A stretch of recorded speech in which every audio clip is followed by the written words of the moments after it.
सभी को very very good evening.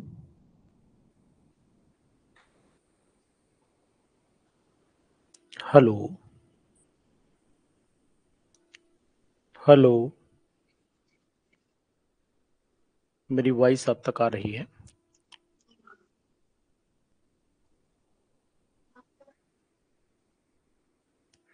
मेरी वॉइस आप तक आ रही है? सभी को वेरी वेरी गुड इवनिंग।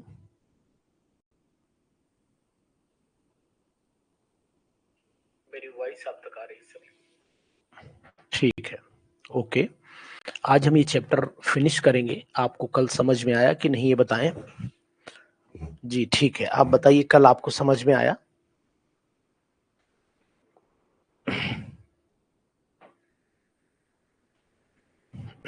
कल आपको समझ में आया था?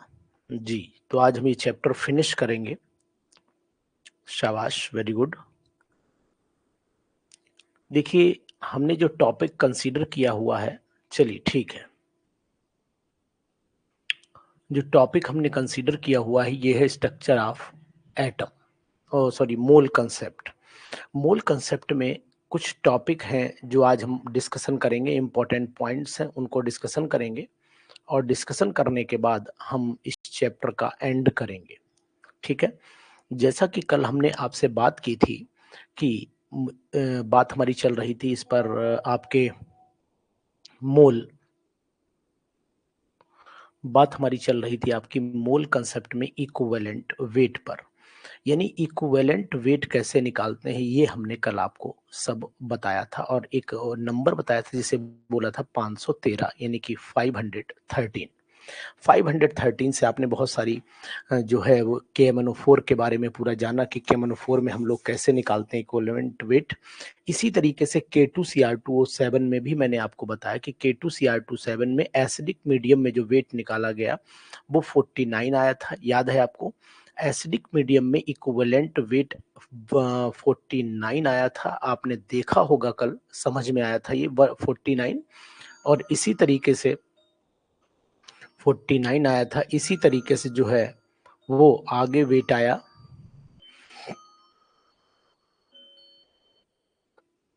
आगे वेट आया था। आप नोट कर पा रहे होंगे कि बेसिक मीडियम में इसका 147 आया था, आपने नोट किया होगा। तो ये सब क्वेश्चंस बहुत इंपॉर्टेंट हैं, और ऐसे क्वेश्चन एग्जाम में लगातार आते हैं। बहुत टिपिकल क्वेश्चन इससे नहीं आता है, ठीक है सना, समझ में आई बात आपको? नहीं, लेकिन कुछ इंपॉर्टेंट हैं जो आपको नोट कर लेने चाहिए। तो यहाँ पर मैं लिख देता हूँ सम इम्पॉर्टेंट इक्विवेलेंट वेट। तो यहाँ पर हेडिंग बना देता हूँ मैं, some important, some equivalent weight of some important compound कर देता हूं। तो यहां लिख देता हूं equivalent weight of, equivalent weight of some important, some important compound। कुछ ऐसे कंपाउंड है जिनका इक्विवेलेंट वेट आपको पता रहना चाहिए, और उसके लिए आपको कैलकुलेशन एल्कुलेशन की जरूरत न पड़े। तो उसमें सबसे पहले आता है इक्विवेलेंट वेट, जिसका नाम है आपका ऑक्जेलिक एसिड का वेट आता है। ऑक्जेलिक एसिड, यानी अगर ऑक्जेलिक एसिड का इक्विवेलेंट वेट की बात करें तो COOH, सिंगल बॉन्ड COOH, ये है ऑक्जेलिक एसिड। इसमें दो मॉलिक्यूल वाटर के क्रिस्टलाइजेशन के होते हैं, और यहाँ पर हम लोग इक्विवेलेंट वेट 126 इसका मॉलिकुलर मास होता है, जिसमें दो इलेक्ट्रॉन का डिफरेंस आता है। तो ये 63 हमें याद कर लेना चाहिए। एक तो ये भी बहुत पूछा जाता है, और दूसरा जो सबसे ज्यादा पूछा जाता है वो है HNO3 का। हमें पता रहना चाहिए कि HNO3 का इक्विवेलेंट वेट, अब यहाँ हम डायरेक्ट लिखेंगे कि इक्विवेलेंट वेट HNO3 का 63 होता है, क्योंकि इसमें H पॉजिटिव आयन केवल एक ही रिलीज होंगे। इसी तरीके से HCl का इक्विवेलेंट वेट जो होगा वो हमें बिल्कुल पता रहना चाहिए, 36.5 होता है। तो यहाँ 36.5 लिख देता हूँ। इसी तरीके से H2SO4 का हमें पता रहना चाहिए, जो 49 होता है। ये तो आपको सब बिल्कुल रटे रहने चाहिए, यहाँ पर कोई समझौता नहीं होना चाहिए। H3PO3 का सॉरी PO4 का जो इक्विवेलेंट वेट होता है वो 98 डिवाइडेड बाई 3 का मतलब हुआ 32 पॉइंट, चले आइए यहाँ पर 32.6 आएगा, 6 आएगा, क्योंकि इसका वेट निकाल लीजिए, यानी 3 प्लस फॉस्फोरस का 31 हो जाता है, और ये हो गया 64 हो गया ना। तो ये हो गया 4 और एक 5, यानी कि 5 और 3 8, ठीक है। तो यानी कि ये हो गया आपका 8 इधर हो गया, और 6 3 9, 9 इधर हो गया। 98 को डिवाइड कर देंगे, 3 H रिलीज होते हैं, तो ये आपका आ गया 3 3 9 और 3 दूनी 6, ठीक है, बिल्कुल यही आ जाएगा इक्विवेलेंट वेट। तो अब क्वेश्चन ये आ रहा था, अभी एक लोगों ने मुझे मैसेज किया था कि सर हम H3PO3 का स्ट्रक्चर नहीं समझ पाए, तो चलिए हम आपको स्ट्रक्चर समझा देते हैं कि आखिरकार स्ट्रक्चर क्या होगा। देखो, सबसे पहले हम आपको बताएंगे कि फॉस्फोरस को आप हमेशा देखिए, H3PO3 अगर एक एग्जाम्पल समझाऊंगा समझ में जरूर आएगा। अगर मैंने यहाँ पर H3PO4 लिया हुआ है, तो यहाँ सबसे पहले P को बना दो और एक ऑक्सीजन डबल बॉन्ड से ऊपर जोड़ दो। अब ये बताओ O कितने बचे?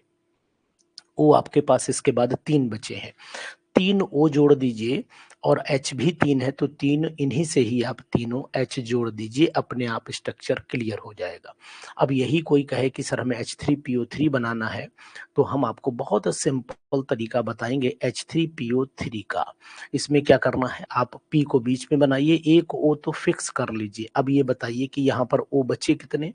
3 में से एक यूज हो गया, 2 बचे, तो 2 O लगा लो। H कितने हैं? H सब जगह लगा लो, फटाफट फटाफट, कुछ दिक्कत नहीं है इसमें। तो यहाँ पर इस तरीके से बना सकते हो। अगर कोई कहे कि सर हमें एक HPO2 ही बनाना है, H3PO2 ही बनाना है, अरे भाई कोई दिक्कत नहीं है। इसमें आप क्या करो, एक तो ऊपर फिक्स कर लो, 3 बॉन्ड सेट कर लो, बचा एक यहाँ लिख दो, फिर तीनों पर H लगा दो। बहुत सिंपल सा ना, समझ में आया? समझ में आया? तो ये तरीका है बेहतर समझने का, इसमें कोई बहुत दिक्कत नहीं है, ठीक है। ये चीज आपको याद रखना पड़ेगी, बहुत ही इंपॉर्टेंट है ये एग्जामिनेशन के लिए। इसी तरीके से कुछ चीजें एग्जाम में जो फिक्स होती हैं वो आप हटा नहीं सकते हैं, और वो आती ही आती हैं, उन्हें आप रोक नहीं पाएंगे। एक बात, दूसरी बात ये भी समझिए कि अगर कहीं पर भी कहीं कुछ चीजें ऐसी हैं जो जरूरत पड़ती हैं आपको एग्जाम के टाइम पर, वो भी आपको मतलब जो है याद कर लेनी चाहिए। जैसे कि अगर हम आपसे ये कहें कि कहीं पर वॉल्यूम कितना होगा, तो हमेशा वॉल्यूम 22 पॉइंट, डाइक्रोमेट का आपको समझ में नहीं आया, कोई बात नहीं। डाइक्रोमेट का देखो बेसिक मीडियम में समझ में नहीं आया, कोई बात नहीं, हम आपको समझाते हैं। देखो, डाइक्रोमेट जो होता है बेसिक मीडियम में, पहले ये बताइए सत्यबीर सिंह जी K2Cr2O7 का आपने पूछा कि डाइक्रोमेट का बेसिक मीडियम में सर समझ में नहीं आया है, ठीक है। तो अब ये बताओ कि बेसिक मीडियम में अगर डाइक्रोमेट आयन है, तो ये डाइक्रोमेट आयन कन्वर्ट किस में हो रहा है? यहाँ ऑक्सीडेशन स्टेट निकालो, ऑक्सीडेशन स्टेट निकालिए, आप डिफरेंस देखिए। देखो यहाँ पर मिटा देते हैं इसे, दोबारा पूरा मिटा देते हैं। ये 2 से क्यों डिवाइड किया है, यही मैं आपको समझा देता हूँ। यहाँ पर इसमें ऑक्सीडेशन स्टेट का डिफरेंस कितना आ रहा है, चेक कर लो आप। यहाँ पर Cr की ऑक्सीडेशन स्टेट आएगी आपकी 6, यानी निकाल सकते हैं, निकालिए, समझिए, यानी कि इसमें आएगी आपकी प्लस की 6 आ जाएगी, प्लस की 6 आ गई। और यहाँ पर अगर हम देखो, निकाल के चेक कर लो आप, 2 Cr की 2x मान लो, -14 बराबर -2, तो आपकी 2x is equal two plus का आपका 2 हो जाता है, प्लस का 2 हो जाता है, प्लस का यहाँ पर आपका ये कितना हो गया, प्लस का 14 हो गया, और माइनस का 2 हो गया, तो यानी कि प्लस का 12 बचा। तो 12 ऑक्सीडेशन स्टेट यहाँ पर x ले लिया हमने, तो ये x की वैल्यू आ गई आपकी 6, x की वैल्यू 6 आ गई यहाँ पर, ठीक है। यहाँ पर x की ऑक्सीडेशन स्टेट यहाँ पर 6 आ गई, और यहाँ पर निकालिए अब CrO4 में निकालिए, तो x -8 बराबर आपका माइनस कर दो, तो x बराबर आपका जी, बोलिए यहाँ पर आ गई आपकी 8 और -2, यहाँ पर भी आपको +6 दिखाई दे रही होगी, +6 दिखाई दे रही होगी। तो अगर हम आपसे ये कहें, समझिएगा ध्यान से बात को, अगर यहाँ पर ये कहें कि यहाँ पर ऑक्सीडेशन स्टेट का जो डिफरेंस है, ऑक्सीडेशन स्टेट का जो डिफरेंस है वो 6 - 6 इज इक्वल टू 0 आ रहा है, तो आप कहोगे कि सर m/0 से हम लोग डिवाइड करेंगे। किससे डिवाइड करेंगे? m/0 से। और m/0 का मतलब ये हो गया कि ऑक्सीडेशन स्टेट में अगर ये वाली कंडीशन, समझना सत्यवीर जी सिंह जी, अगर ये वाली कंडीशन अप्लाई हो रही है तब इसका मतलब ये हुआ कि यहाँ पर ऑक्सीडेशन स्टेट वेरिएशन आना शुरू हो जाएगा। यानी अम्लीय माध्यम में तो फिक्स है, समझना फिर बहुत इंपॉर्टेंट बात, अम्लीय माध्यम में इसकी ऑक्सीडेशन स्टेट फिक्स है, लेकिन क्षारीय माध्यम में ये वेरी करना शुरू कर जाती है। यानी कभी क्षारीय माध्यम में आपकी 0 भी आ सकती है, कभी क्षारीय माध्यम में आपकी 2 से भी डिवाइड होती। अब बात आती कि कल हमने फिर 2 से क्यों डिवाइड किया था, कल 2 से क्यों डिवाइड किया था, वो भी हम आपको समझाने की कोशिश यहाँ करेंगे। चलिए अगले पेज पर समझाने की कोशिश करते हैं। जो K2Cr2O7 होता है, अगर हम लोग बेसिक मीडियम की इसकी कोई रिएक्शन समझ लेते हैं, बेसिक मीडियम में OH आयन ये कितने से रिएक्शन करता है? तो यहाँ Cr2O7 जब बेसिक मीडियम में रिएक्शन करता है तो 2 OH आयन इसमें इन्वॉल्व होते हैं, तो ये 2Cr ट्राई पॉजिटिव में कन्वर्ट हो जाता है, यानी कि 2 नेगेटिव। तो यहाँ OH आयन कितने इन्वॉल्व हो रहे हैं? सत्यवीर सिंह जी बताएं, ये कितने OH आयन इन्वॉल्व हो रहे हैं?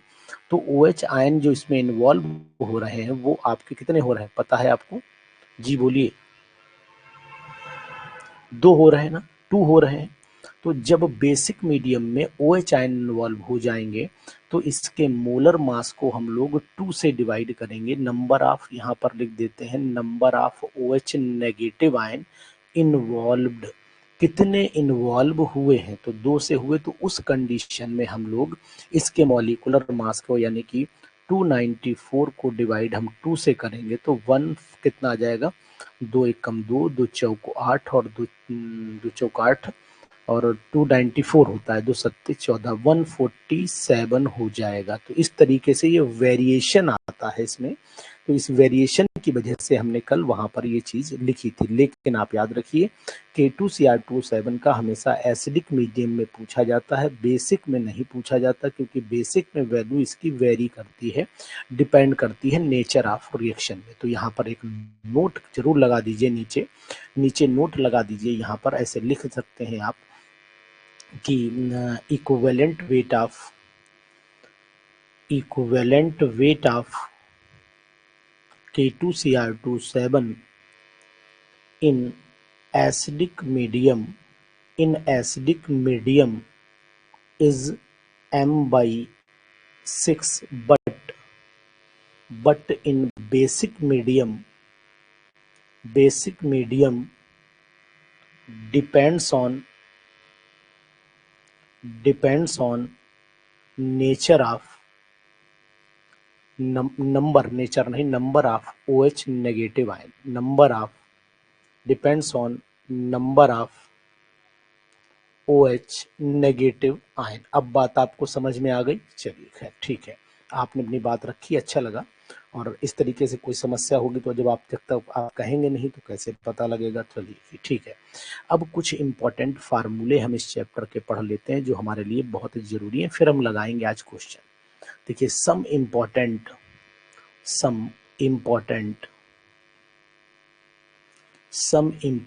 फार्मूले, इस चैप्टर के कुछ इंपॉर्टेंट फार्मूले हैं जिनको हमें निश्चित तौर पर पढ़ना पड़ेगा, नहीं तो फिर हमारे लिए दिक्कत का सामना करना पड़ेगा। तो वो इंपॉर्टेंट फार्मूले कौन कौन से हैं उन पर चल देते हैं। सबसे पहले हमें याद रखना चाहिए कि टू वेपर डेंसिटी यानी molecular mass is equal to होता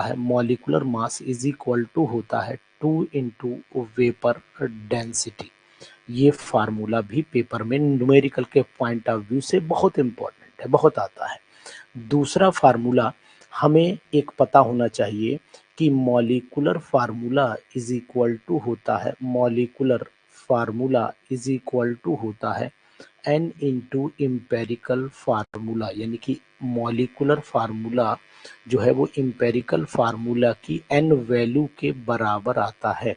ये बात ध्यान देनी पड़ेगी, इम्पॉर्टेंट है, बहुत इम्पॉर्टेंट। उसके बाद आपको याद रखना पड़ेगा, इसी के कंटिन्यूएशन में अगर आप चलेंगे तो आपको परसेंटेज निकालनी आनी चाहिए। परसेंटेज मीन्स वेट, किसी भी चीज़ का वेट ऑफ एन एलिमेंट। अगर एक एलिमेंट का वेट ऊपर रख दें और नीचे weight of total element, weight of total compound या टोटल सब्सटेंस लिख दो, टोटल कंपाउंड लिख दीजिए, कोई दिक्कत नहीं, मल्टीप्लाइड बाई 100 कर दीजिए।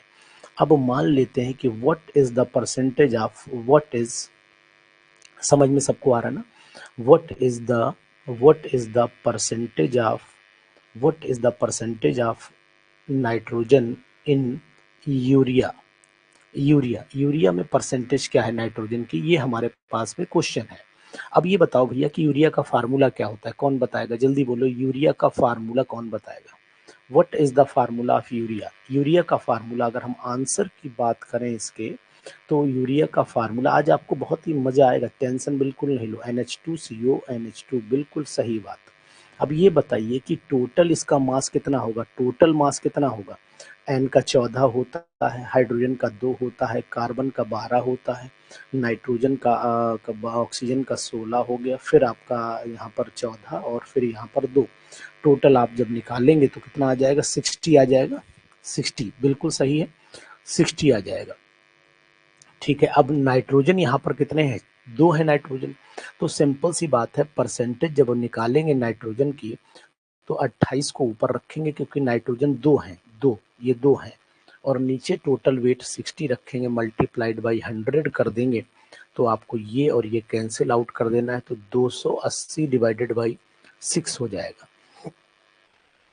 तो लगभग कितनी परसेंटेज आएगी, 6 चौक 24 हो गया, और 6 सत्ते 42, 6 छंग 36 हो गया, और फिर 6 छंग 36 एंड सो ऑन, ये लगभग परसेंटेज आपके सामने हाजिर हो जाएगी।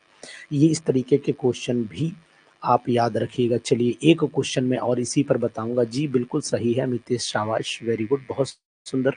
अमितेश जी बताइए, अगर आपने छेड़ा है बात को तो मैं आपसे पूछता हूँ, परसेंटेज ऑफ, यानी कैल्शियम बताना है, percentage of calcium, percentage of calcium in in percentage of calcium in calcium nitrate बताइए। ये इंग्लिश हिंदी सब आपको समझ में आ रही है, लिख इंग्लिश में रहा हूँ, एक्सप्लेनेशन हिंदी में कर रहा हूँ, कोई दिक्कत नहीं आनी चाहिए मेरे हिसाब से।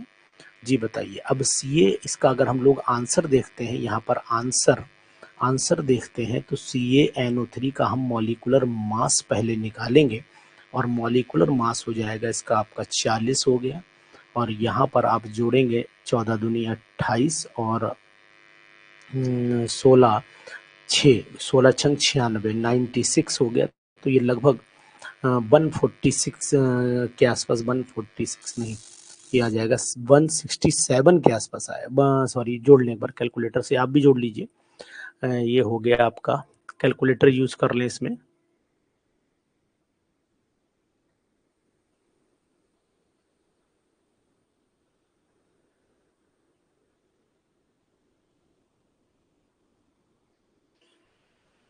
कितना आएगा, 164, चलिए 164 आ जाता है, वेरी गुड, शाबाश। तो अब आपको इसमें परसेंटेज निकालनी है कैल्शियम की।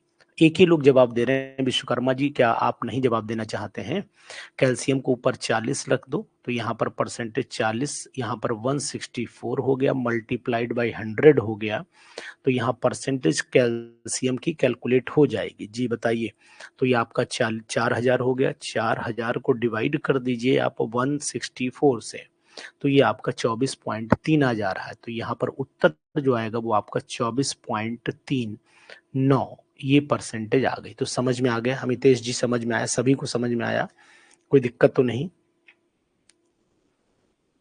चलिए एक क्वेश्चन और कराएंगे आपको, एक क्वेश्चन और कराएंगे, क्वेश्चन चलते रहने चाहिए, सभी सब लोग जवाब दीजिए। सना, सना पहले भी तुम किसी बैच में थी शायद, लग रहा है वो बैच आपका खत्म हो गया था। 1 ml जल में, 1 ml, 1 ml जल में, मतलब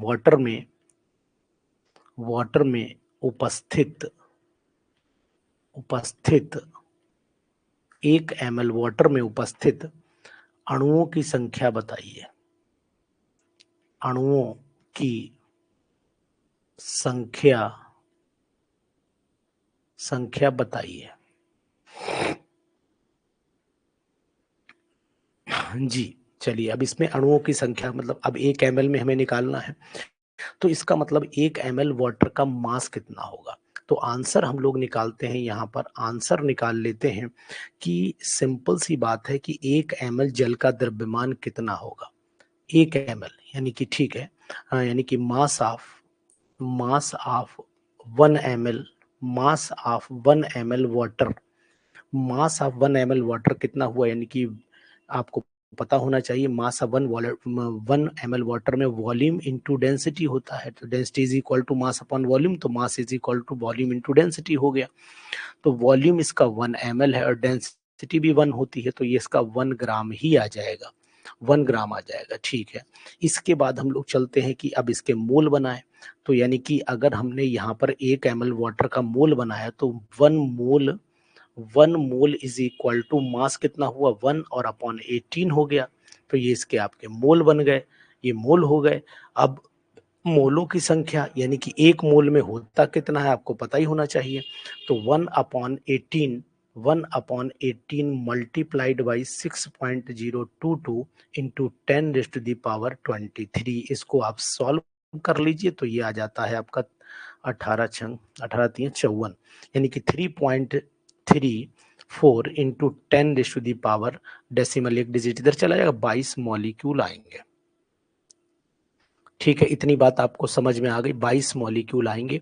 बहुत ही इंपॉर्टेंट क्वेश्चन है, अक्सर पीजीटी की परीक्षाओं में ये सिंपल सा क्वेश्चन पूछ लिया जाता है और बहुत ही इंपॉर्टेंट है, वेरी वेरी इंपॉर्टेंट। तो अगर आप इसको नकारते हैं, इस क्वेश्चन को समझ लीजिए नुकसान कर रहे हैं आप, नुकसान कर रहे हैं आप जी, समझ गए ना। चलिए, तो आज हम लोग इसी तर्ज पर चलेंगे और बहुत सारी चीजें आपने ऑलरेडी पहले से पढ़ रखी होंगी, उन्हीं के बेस पर हम लोग आपको बताएंगे कि ये आखिरकार रासायनिक अभिक्रियाओं को हम लोग जो है, जैसे कि मान लो एक होता है लिमिटिंग रिएजेंट, तो वो जो कंप्लीटली कंज्यूम हो जाता है। देखो नीरज, आपने पूछा सर एक बार फिर से बता दिए, कोई दिक्कत नहीं। ये बताओ कि आपको फार्मूला पता है, density is equal to mass upon volume का फार्मूला पता है।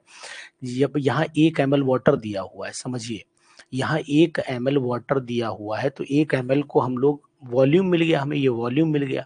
और वाटर की डेंसिटी जो होती है, वो डेंसिटी, वाटर की डेंसिटी कितनी होती है?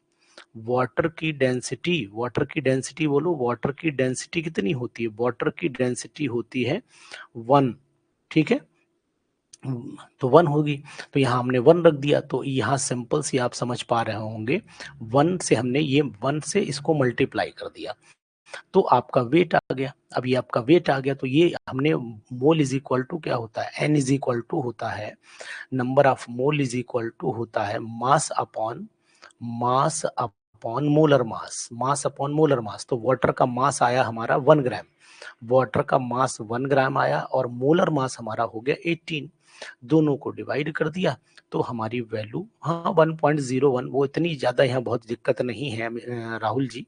और यहाँ पर फिर हम लोग 18 से इसको डिवाइड कर देते हैं, हमारा ये आंसर आ जाता है। बहुत सिंपल तरीका है, कोई दिक्कत इसमें नहीं है। चलिए, तो ये हम आपको नोट्स के फॉर्म में पीडीएफ अपलोड करेंगे और आप इसको वहां से डाउनलोड करिएगा। तो अब हम आते हैं क्वेश्चंस पर, बहुत ही इंपॉर्टेंट क्वेश्चन होंगे आज के और आपको आनंद जरूर आएगा। अच्छे क्वेश्चंस मैंने सेलेक्ट किए हैं और आपको सॉल्यूशन भी कराऊंगा, ऐसा बैच आपको मिलेगा नहीं, इतना चीप एंड बेस्ट बैच। चलिए शुरुआत कर लेते हैं क्वेश्चन नंबर 1 के। पहला क्वेश्चन का जवाब देंगे आप, 11.2 लीटर CO2 का भार, बोलिए। अब आज हम लोग क्वेश्चन करेंगे आराम से, बढ़िया क्वेश्चन है जी, बताइए। पहला चैप्टर के, फिर स्ट्रक्चर ऑफ एटम कंसीडर करेंगे, बोलिए इसका जवाब दीजिए, जवाब आप इसका दें, बहुत ही इंपॉर्टेंट है। 11.2 लीटर CO2 का अगर हम लोग भार ले लेते हैं तो फिर क्या आएगा? 11.2 CO2 का जो भार आएगा वो कैसे आएगा बताइए। यहाँ पर हम लोग सॉल्यूशन लगा लेते हैं इसका, देखो सॉल्यूशन क्या होगा। 11 CO2 का भार, तो CO2 का जो मास होता है, वो CO2 का मास होता है 44 ग्राम, ये 44 ग्राम हो गया। तो 44 ग्राम CO2 में वॉल्यूम कितना होता है? तो यानी कि 22.4 लीटर, तो ये हो गया 22.4 लीटर। तो ये बताओ कि एक में कितना होगा? 22.4 डिवाइडेड बाई 44, और पूछा कितने में है, यानी कि आपका हो गया उल्टा हो गया, सॉरी, उल्टा करना था, हमें निकालना क्या था, हमें 44 ग्राम यहाँ से रख दिया, तो यहाँ लिखे हम लोग 44 ग्राम में कितना 22 पॉइंट, यहाँ लिखना पड़ेगा 22.4 लीटर में होता है हमारा 44 ग्राम। 44 ग्राम बिल्कुल सही। इसके बाद 1 लीटर में कितना हो जाएगा, 44/22.4 हो जाएगा। और पूछा कितना, 11.2 में पूछा है, तो यानी कि 44 डिवाइडेड बाई 22.4 मल्टीप्लाइड बाई 11.2, इससे काट दो आप, तो ये 2 बार कटा, ये आपका आ गया 22। ठीक है, तो यानी कि आंसर हमारा यहां पर हो जाएगा डी। समझ में आया सबको? सभी को समझ में आया? जी बोले, सभी को समझ में आया?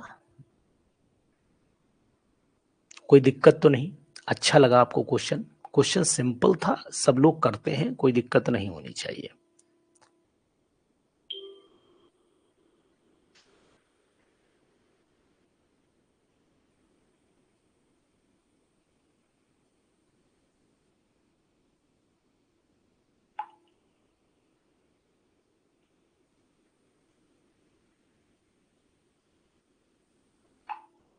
ठीक है, चलिए शाबाश, वेरी गुड।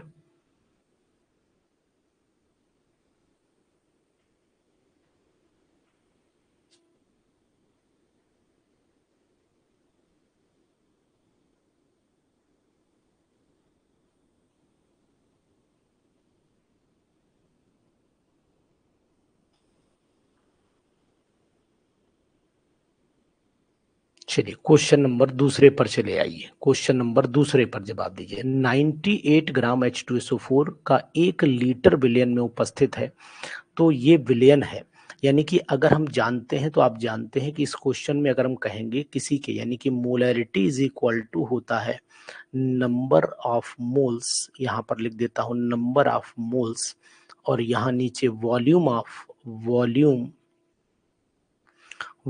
ऑफ सॉल्यूशन हो गया। और अगर ये लीटर में है, तो 1 मोल अगर 1 लीटर में घुला है, 1 मोल 1 लीटर में घुला है, 1 मोल अगर 1 लीटर में घुला है, तो वो मोलर सॉल्यूशन कहलाता है। क्या कहलाता है? मोलर।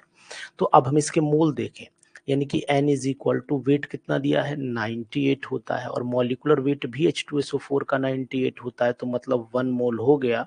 तो मीन्स सॉल्यूशन कैसा हो गया, जब 1 मोल 1 लीटर में घुला होता है तो उसे मोलर सॉल्यूशन बोलते हैं। ठीक है, ध्यान दीजिए इस बात का।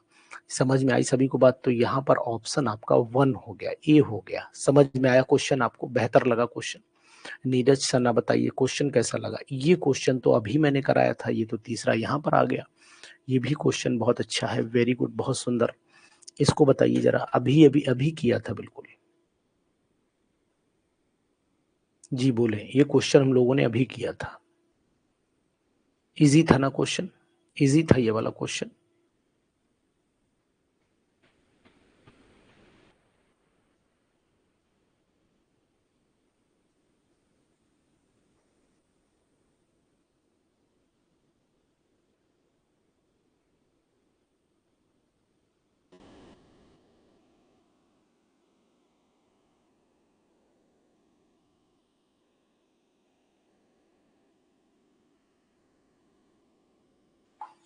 ये अभी हमने सॉल्व किया था ऊपर, ये अभी सॉल्व किया था। आंसर राहुल बताओ। राहुल समझ में आ रहा है? राहुल विश्वकर्मा जी समझ में आ रहा है? जी। तो यानी कि यहाँ पर 1 मोल 1 ml water, 1 ml water contains 1 ml water contains, तो ये हो जाएगा 1/18 मल्टीप्लाइड बाई 6.022 इंटू 10⁻23। आंसर आपका आ जाएगा यहाँ पर 3.34 इंटू 10⁻। हाँ तो नीरज सर ऑप्शन में 22 आएगा, तो 22 तो है ही ऑप्शन में। कौन से में ऑप्शन में 22 बता रहे हो, बताओ भाई? 22 तो ऑप्शन पे मैंने टिक ही किया, देखो 22 ऑप्शन में तो टिक ही किया है मैंने।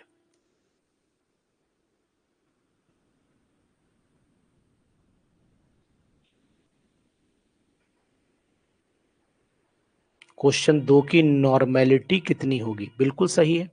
तो अगर मान लो नॉर्मेलिटी निकालनी है, शाबाश, कोई बात नहीं नीरज, अपने दिल की बात कहो, कोई बात नहीं। नॉर्मेलिटी ऑफ, यहाँ क्वेश्चन ही बना देते हैं, नॉर्मेलिटी ऑफ, चलो लास्ट में बना देते हैं क्वेश्चन, एक याद रखना भी लास्ट में बना देते हैं क्योंकि सीरियल बिगड़ जाएगा नहीं तो। लास्ट में क्वेश्चन बना देते हैं, चलिए ठीक है, यहां बना देते हैं, चलो कोई बात नहीं। Normality of 98 gram H2SO4 solution in, ठीक है, 1 लीटर, इन 1 लीटर। तो ये जो क्वेश्चन हमारा हुआ है, तो इसमें हमने क्या करना है, नॉर्मेलिटी जब निकालनी है तो n इज इक्वल टू, अब यहाँ पर नॉर्मेलिटी में इक्विवेलेंट वेट लगता है, यानी कि वेट कितना हो गया 98, और इसका जो इक्विवेलेंट वेट हमने अभी पढ़ाया आपको 49 होता है। तो यहाँ पर जो नॉर्मेलिटी आएगी वो 2n आ जाती है, 2n मोलैरिटी की दुगनी आती है। नॉर्मेलिटी हमेशा मोलैरिटी की डबल होती चली, जितने H पॉजिटिव आए ना उससे मल्टीप्लाई कर देते हैं, तो ये 2 नॉर्मल सॉल्यूशन बनाएगा, 2 नॉर्मल बन जाएगा ये। ठीक है, समझ में आ गया, चलिए ठीक है, कोई बात नहीं। आपको क्वेश्चन पूछा ना आपने, बढ़िया चीज, अच्छी बात है। तो 3 हो गया, अब आ जाइए क्वेश्चन नंबर 4 पर, जल्दी बताइए, क्वेश्चन नंबर 4 को बताइए। 4 जवाब आप दीजिए, जल्दी जल्दी दीजिए जवाब।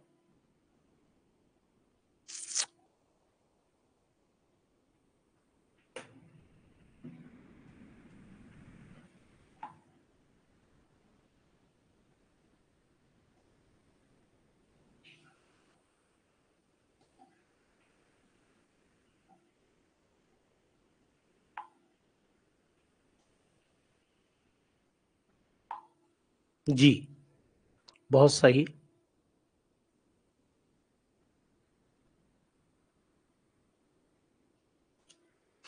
ठीक। एटॉमिक नंबर हमेशा होल नंबर में होता है, बिल्कुल राइट है, सही है, बिल्कुल सी। तो यहाँ पर हमेशा अगर मान लीजिए कोई भी एलिमेंट है, यहाँ पर जेड होता है, यहाँ पर है ए होता है, this is whole number property, whole number property कहलाती है, ये होल नंबर प्रॉपर्टी कहलाती है, क्योंकि atomic number is equal to होता है, atomic number is equal to number of protons, number of protons, ठीक, ध्यान दीजिएगा। चलिए क्वेश्चन नंबर 5 पर आइए, 5 पर आइए, बहुत बढ़िया क्वेश्चन, क्वेश्चन नंबर 5 पर चले आइए, जल्दी से आइए।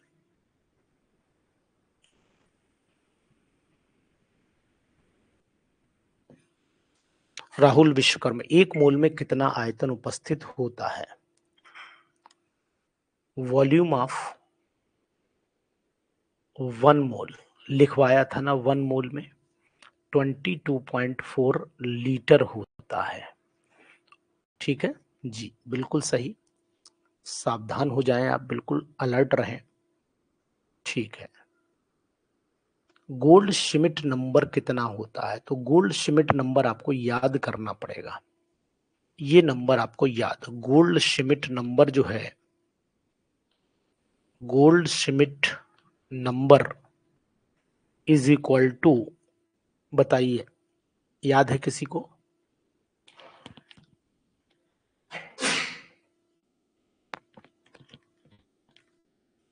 गोल्ड श्मिट नंबर याद है?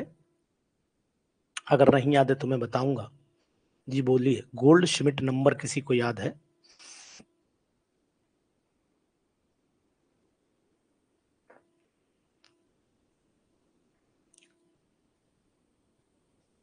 नहीं याद है, गोल्ड श्मिट नंबर होता है 2.6, जी 2.69 इंटू 10⁻19, ये गोल्ड श्मिट नंबर होता है, जिसे एवोगैड्रो नंबर होता है, वैसे ये गोल्ड श्मिट नंबर भी गोल्ड श्मिट ने दिया था, ठीक है।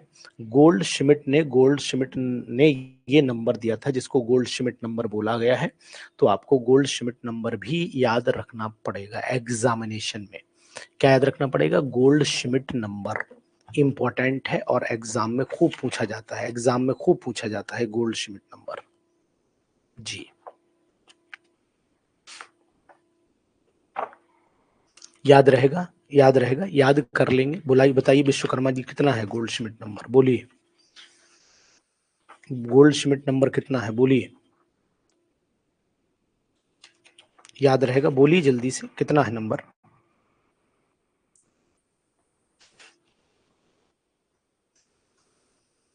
ठीक, शाबाश, वेरी गुड। अब ये बताओ एवोगैड्रो नंबर कितना है, एवोगैड्रोज नंबर कितना है, नई बातें भी आपको पता रहे। एवोगैड्रोज नंबर कितना है, 6.022 इंटू 10⁻23 है, सही है। इसी तरीके से बर्जीलियस नंबर भी होता है, बर्जीलियस नंबर भी होता है, बर्जीलियस नंबर याद है आपको किसी को?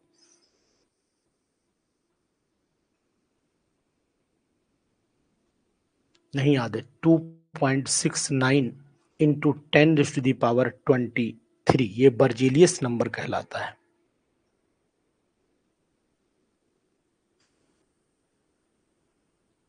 जी, तो ये तीनों नंबर याद रहेंगे अब आपको, तीनों नंबर आपको याद रहेंगे। बोलिए जल्दी से, तीनों नंबर याद रहेंगे अब आपको।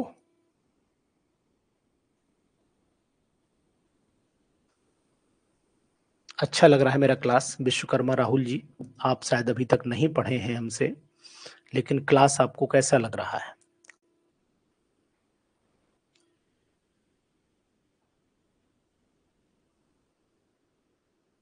जी बताएं। अभी तक मैं बहुत आराम से पढ़ाता हूँ, टेंशन नहीं लेता हूँ, टेंशन बिल्कुल नहीं लेता हूँ, ठीक। जी, इक्विवेलेंट वेट ऑफ Na2CO3, कितना बढ़िया क्वेश्चन है, जी बताइए। Equivalent weight of Na2CO3, equivalent weight Na2CO3 का कितना होता है, जी बताएं।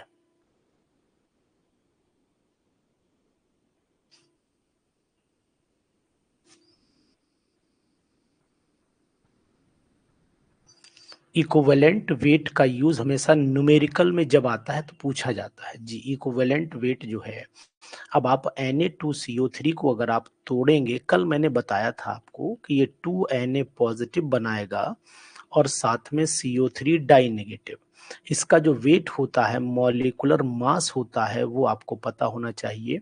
कितना होता है मॉलिक्यूलर मास, जी बताएं। मॉलिक्यूलर मास कितना होता है इसका, 106 होता है, 106, यानी निकाल लो Na2CO3 मैं निकाल देता हूं, जिससे कि आपका 1A2 हो गया, प्लस 12 हो गया, प्लस 48 हो गया, तो ये आपका हो गया 40, 46 प्लस 12 प्लस 48, ठीक है। तो ये आपका 106 आ गया। अब इक्विवेलेंट वेट हो गया, equivalent weight is equal to 106 divided by 2, इसमें आयन इलेक्ट्रॉन का चेंज 2 है। ये केवल डायरेक्ट क्वेश्चन पूछा जाता है, पुराना है, ओल्ड कंसेप्ट है, ओल्ड कंसेप्ट है। ये जैसे कुछ चीजें होती हैं कि डाल्टन का परमाणुवाद का सिद्धांत, वैसे ये यूज नहीं होता है कहीं, लेकिन ये पूछा जा सकता है, डायरेक्ट क्वेश्चन पूछते हैं। ये 53 आएगा, 53 आएगा, डायरेक्ट क्वेश्चन पूछ सकते हैं। इस यूज कहीं नहीं होता है, कारण ये ओल्ड कंसेप्ट है, लेकिन याद रहना चाहिए, याद रहना चाहिए। ये बताइए, फॉर्मेलिटी से आप क्या समझते हैं, बहुत ही बेहतरीन क्वेश्चन, जी बताएं। ऐसे क्वेश्चन आपको बिल्कुल मजेदार है, बिल्कुल, जी बताएं। फॉर्मेलिटी से आप क्या समझते हैं?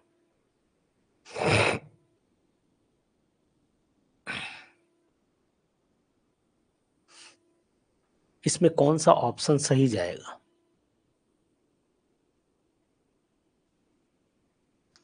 फॉर्मेलिटी से आप क्या समझते हैं, जी बताएं। किसी बिलियन के 1 लीटर में, किसी बिलियन के 1 लीटर में, है ना, किसी बिलियन के 1 लीटर में उपस्थित फार्मूला वेट की संख्या जो कहलाती है, वो फॉर्मेलिटी कहलाती है। तो यहां पर मैं लिख देता हूं, फॉर्मेलिटी इज इक्वल टू होता है, formality, formality is equal to होता है number of moles of solute, बताया था आपको, number of moles of solute upon formula weight. Formula weight, और फार्मूला वेट हमेशा आयनिक कंपाउंड का निकाला जाता है। यहां लिख देते हैं फार्मूला मास। फार्मूला मास हमेशा हमेशा आयनिक कंपाउंड का निकालते हैं, आयोनिक कंपाउंड का निकालते हैं।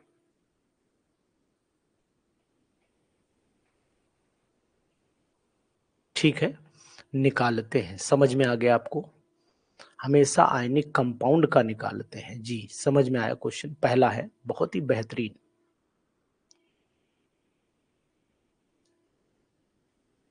समझ में आ रहा है? जी बताइए।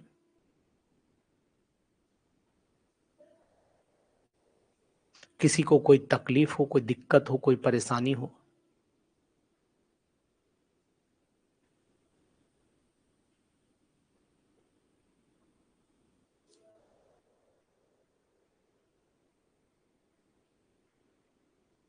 जी चले आगे बढ़े। ठीक है, शाबाश।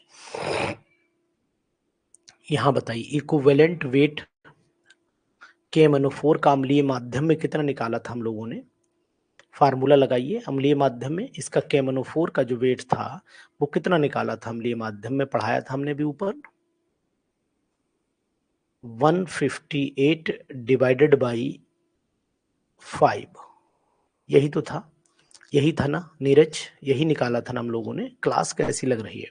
सही है, 31.60। शाबाश। सब लोग जुड़िए, जितने हैं सब लोग जुड़ा करिए क्लास में। क्लास में सब लोग जुड़ा करिए। सत्यवीर,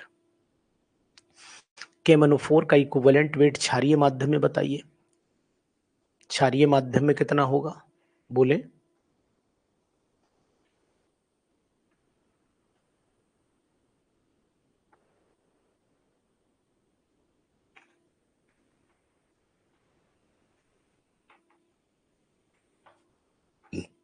बोले 158। शाबाश, वेरी गुड। KMnO4 का उदासीन माध्यम में कितना होगा? फार्मूला याद आया? उदासीन माध्यम में बताइए। उदासीन माध्यम में बताइए, जल्दी बोलो। उदासीन माध्यम में फटाफट। बिल्कुल सही। अब आप ये बात समझिए, विश्वकर्मा जी, राहुल विश्वकर्मा जी, सबको बताना कि यहां पर हमने लिखा था, आपको याद होगा, ए अम्लीय माध्यम, एसिडिक, बेसिक और न्यूट्रल। ABN, एसिडिक, बेसिक और न्यूट्रल। 513, ABN 513, याद आया?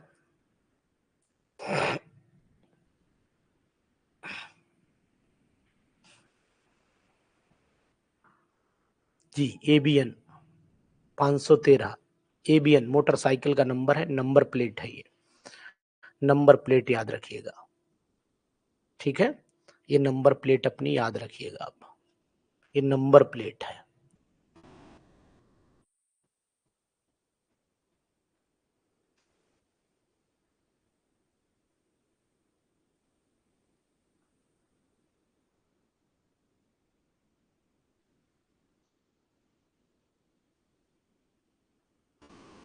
चलिए, यहां कैलकुलेशन करने की जरूरत है। देखिए, KMnO4 हो गया एसिडिक मीडियम में, एसिडिक में। KMnO4 हो गया बेसिक में। KMnO4 हो गया न्यूट्रल मीडियम में। तो यहां पर आपका ये हो गया M/5, ये हो गया M/1, ये हो गया M/3। 158/5, 158/1, 158/3, 31.6, 158 और 52.67, यानी कि ABN/513। Is it clear? बिल्कुल रट गया होगा, रट गया होगा। चलिए ये बताइए, equal volume of all gases contains equal number of atom, science और मॉलिक्यूल, किसने दिया था ये लॉ? ये लॉ किसने दिया था? ये लॉ किसने दिया था? बोलिए। This law was given by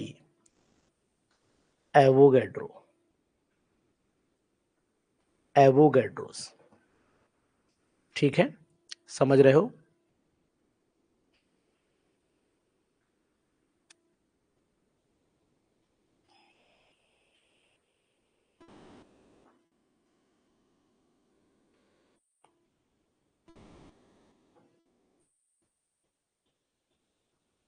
चलिए, समझ में आ गया आपको? शाबाश, वेरी गुड, बहुत सुंदर। चलो आगे बढ़ लेते हैं इसी तरीके से। इक्विवेलेंट वेट ऑफ K2Cr2 7 अम्लीय माध्यम में बताइए। अम्लीय माध्यम में अभी हम लोगों ने किया M/6। इक्विवेलेंट क्षारीय माध्यम में जनरली M/2 ही होता है, कॉमन फैक्टर यहाँ M/2 ही चलेगा। M/0 दिया नहीं है तो M/2 ही रखिए।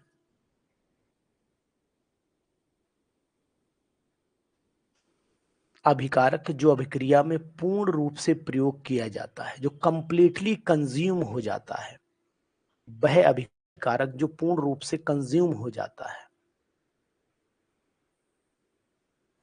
वह अभिकारक जो पूर्ण रूप से कंज्यूम हो जाता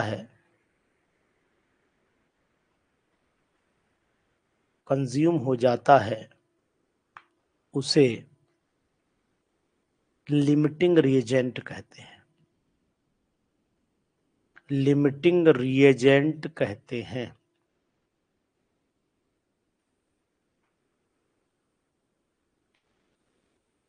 बहुत ही बढ़िया क्वेश्चंस चल रहे हैं, इसमें मजा आ जा रहा है।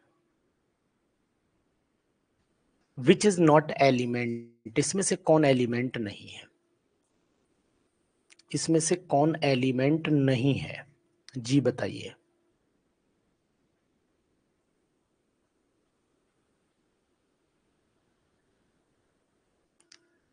कार्बीन एलिमेंट नहीं है। एलिमेंट नहीं है, जबकि डायमंड, ग्रेफाइट और फुलरीन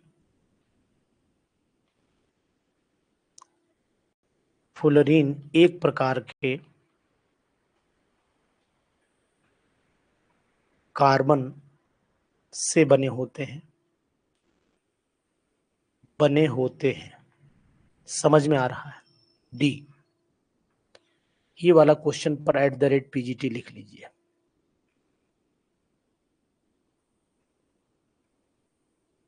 इंपॉर्टेंट। रिलेशन बताइए, relation between density and molar mass.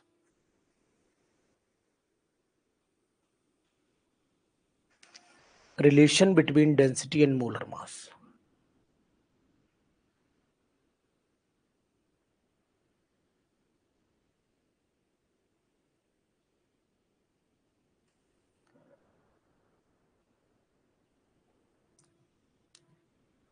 तो यहां जानते हैं,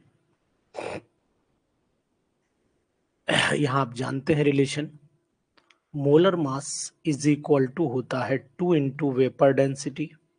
तो vapour density is equal to molar mass divided by 2। बिल्कुल सही। नेक्स्ट पे आइए। ये तो मैंने अभी आपको करा ही दिया था, इसको क्वेश्चन फॉर्म में ले आते हैं। ए का ऑप्शन डाल देता हूं 49, बी का ऑप्शन डाल देता हूं 98, सी का ऑप्शन डाल देता हूं 19 और डी ऑप्शन डाल देता हूं 2, ई ऑप्शन डाल देता हूं मोर देन 1। जी बताइए, बोले। 2 होगा ना, डी ऑप्शन राइट कर देता हूं। ठीक है, एक तो ये क्वेश्चंस मैं आपको दूंगा, क्वेश्चन नंबर हो जाएगा ये वाला आपका 18, क्वेश्चन नंबर आपका 18 हो जाएगा ये। ठीक है, अब ये वाला क्वेश्चन करिए, इंग्लिश वाले भी कर लीजिए थोड़े से।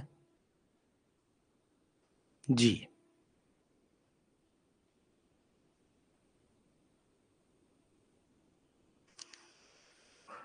पहला क्वेश्चन पढ़िए। 10 डीएम क्यूब ऑफ N2, यानी कि हमारे पास 10 डीएम क्यूब N2 गैस है और 10 डीएम क्यूब कोई X गैस है। तो ये बताओ at similar temperature have the same molecule number, same number किस में होगा? तो सेम नंबर तभी होगा, यहां पर लिख देता हूं, सेम नंबर में सेम मोलर मास आना चाहिए, सेम नंबर में सेम मोलर मास आना चाहिए। ठीक, is equal to same molar mass. तो सेम किसका है? अब यहाँ CO का निकाल दो, तो ये आपका N2 का होता है, N2 का हो गया आपका 14 + 14 इज इक्वल टू 28, और CO का निकाला आपने तो ये हो गया आपका 12 प्लस आपका 8 दूनी 16, ये भी 28 हो गया। तो आंसर आपका आ गया यहाँ पर ए। समझ में आया? जी अमितेश जी, समझ में आया? जी बताइए। The gram molecule of benzene is equal to, अगर ग्राम मॉलिक्यूल लेते हैं यानी बेंजीन का, ये मैंने बेंजीन लिया, और बेंजीन का अगर हम लोग ग्राम मॉलिक्यूल लेते हैं तो बेंजीन का C6H6 होता है, और ये हो जाता है 12 छंग 72 और साथ में 6 मीन्स 78 आ जाएगा। तो आंसर हो गया आपका यहाँ पर डी। ठीक है, समझ में आया?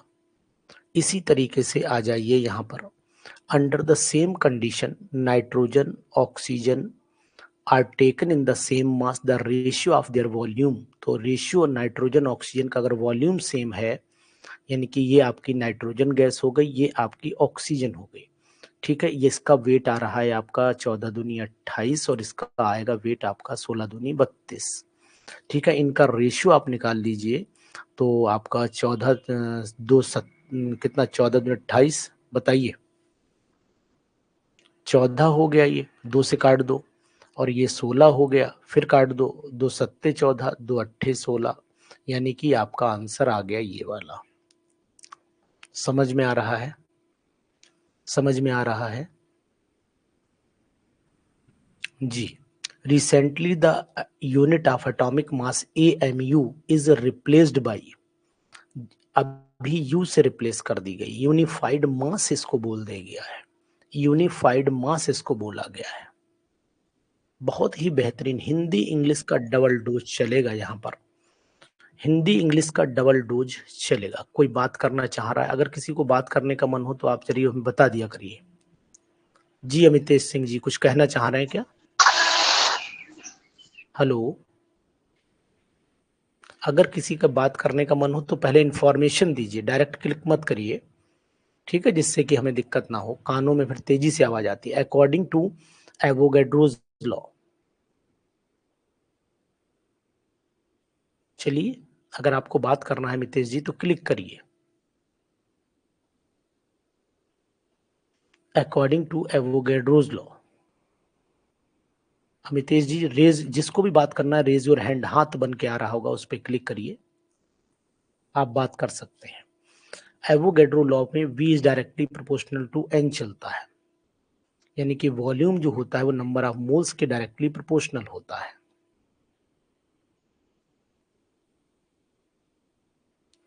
जी पुष्पेंद्र बताएं।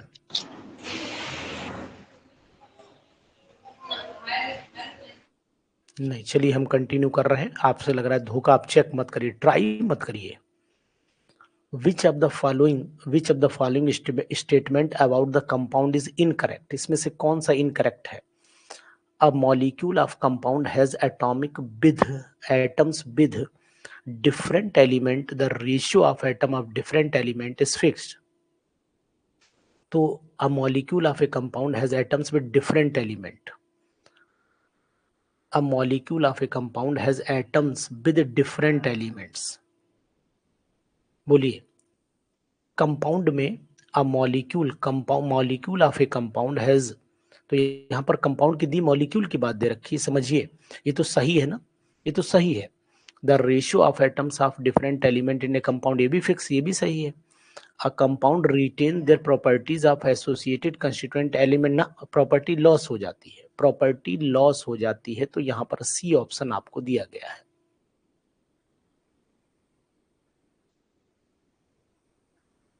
If the density of oxygen gas is इतना, डेंसिटी दे रखी है, calculate the standard molar volume, तो डेंसिटी दे रखी है ऑक्सीजन गैस का, मोलर वॉल्यूम निकालना है, तो density is equal to mass upon volume होता है, लगाइए।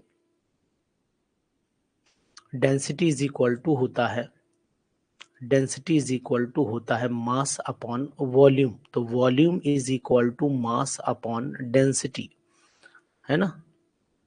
तो ये हो गया आपका मोलर वॉल्यूम निकालना है। यहां पर मास कितना दे रखा है, standard molar mass, molar volume mass कितना होगा बताइए। O2 का 32 रखिए ना, 32,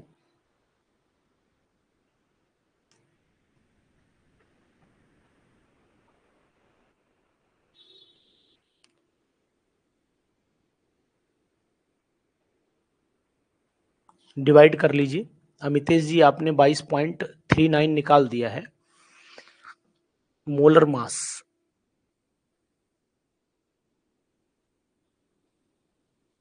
हाँ वैसे भी निकाल लो, चलो ठीक है, कोई दिक्कत नहीं, वैसे भी निकाल सकते, डेंसिटी ऑफ ऑक्सीजन दे रखी है, निकल आएगा जी।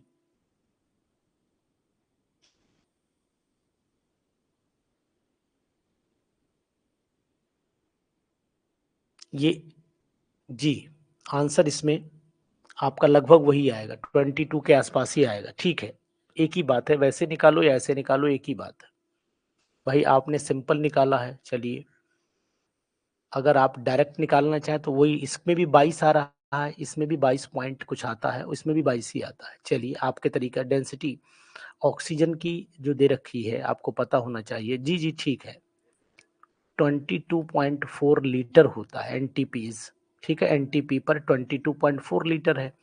तो अब ये बताइए डेंसिटी इतनी दे रखी है, तो डेंसिटी इज इक्वल टू होता है, चलिए density molar volume is equal to होता है,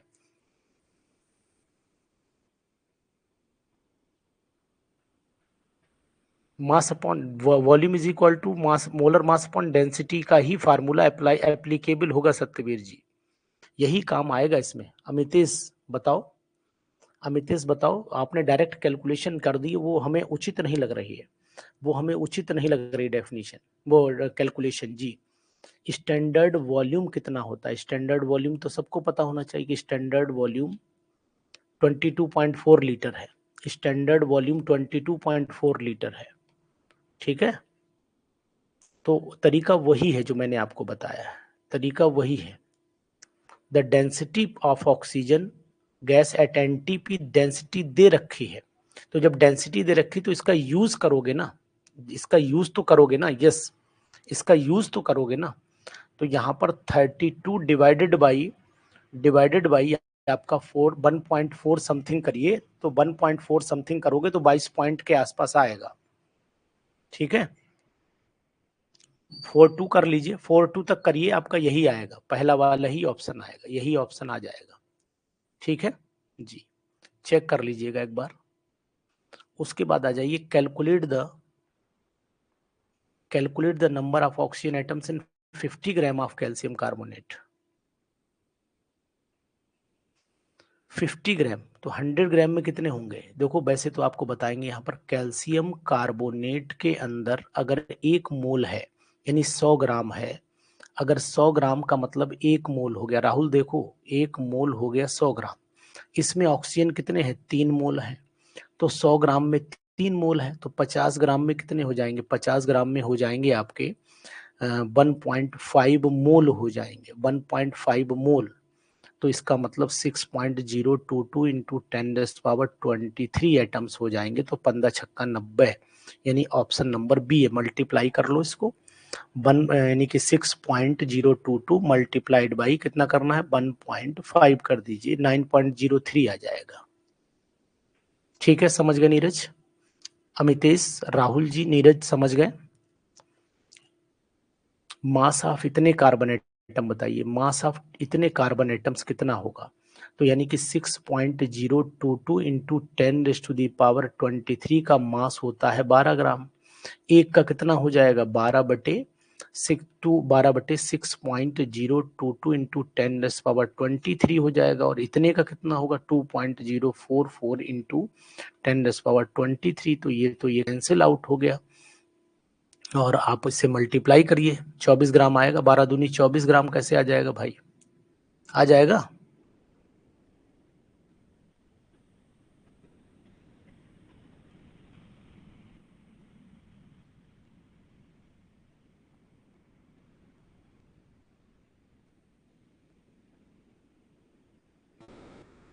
निकालिए फटाफट। 24 आ रहा है, 38 आ रहा है, क्या आ रहा है? आंसर पे भरोसा ना करिए आप ज्यादा, हो सकता है आंसर गलत टाइप हो गया हो। चलिए 12 इंटू 2.044 डिवाइडेड बाई 6.02।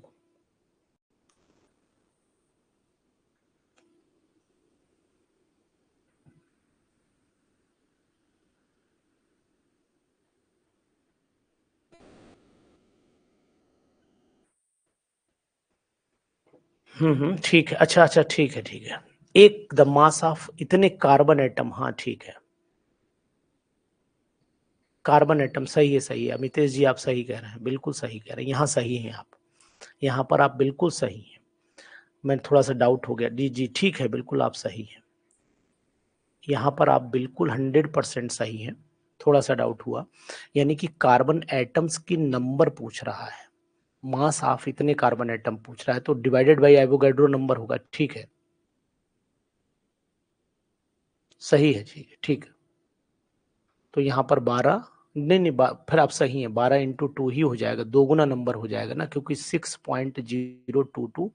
तो अगर इसे करेंगे तो 6 दूनी 12 बन जाता। सही है आप सही हैं, यहाँ पर आप सही हैं जी, ठीक है। तो यहाँ आंसर 24 आ जाएगा जी। ठीक है, सही आ रहा है।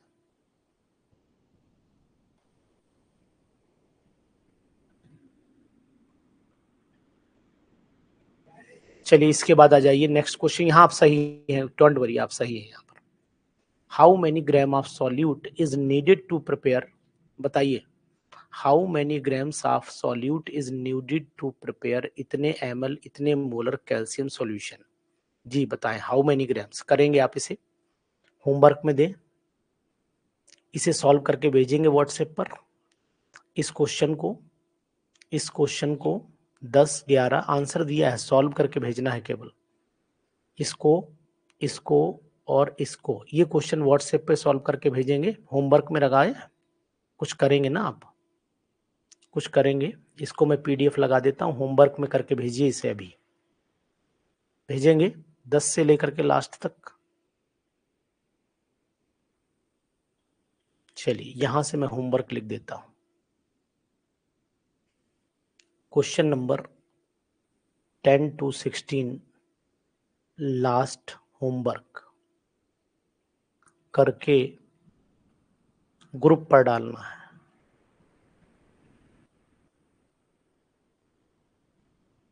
ठीक, ओके, समझ में आया कुछ?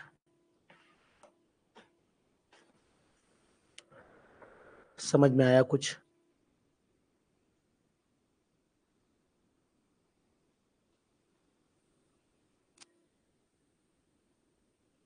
चलिए ठीक है, ओके, टेक केयर।